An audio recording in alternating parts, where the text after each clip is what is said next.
ஆகாவிசு மையநேய அன்பர்கள் அனைவருக்கும் வணக்கம். இன்றைய பதிவு அலட்டல் பாதர்.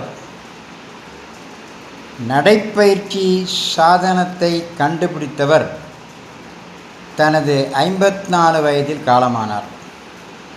ஜிம்னாஸ்டிக்கை கண்டுபிடித்தவர் தனது 57வது வயதில் காலமானார். உடற்கட்டமைப்பில் உலக சாம்பியனாக இருந்தவர் தனது 41வது வயதில் இறந்தார். உலகின் தலைசிறந்த கால்பந்து வீரரான மரடோனா தனது 60வது வயதில் காலமானார். அமெரிக்காவில் ஜேம்ஸ் புல்லர் என்பவர் ஓட்ட உடற்பயிற்சியில் புரட்சியை தோற்றுவித்தவர். ஆனால் அவர் தனது 52வது வயதில் ஓடும்போது மாரடைப்பால் காலமானார். எதிர்மறையாக நூடெல்லா சாக்லேட்டை கண்டுபிடித்தவர் தனது 88வது வயதில் காலமானார். சிகரெட்டை கண்டுபிடித்த வின்ஸ்டன் தனது 102வது வயதில் இறந்தார்.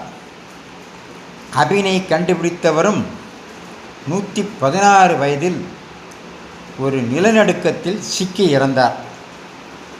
ஆக இதெல்லாம் எதை குறிக்கிறது என்றால், என்னதான் நாம் நன்றாக இருந்தாலும், உடற்பயிற்சி செய்தாலும், நல்ல பேரும் புகழும் எடுத்தாலும் நம்முடைய வயது குறைந்து விடுகிறது. ஆனால் இதையெல்லாம் அலட்சியம் செய்யாமல் ஏனோ தானோவென்று இருந்தால் அவருடைய ஆயுள் நீடிக்கிறது.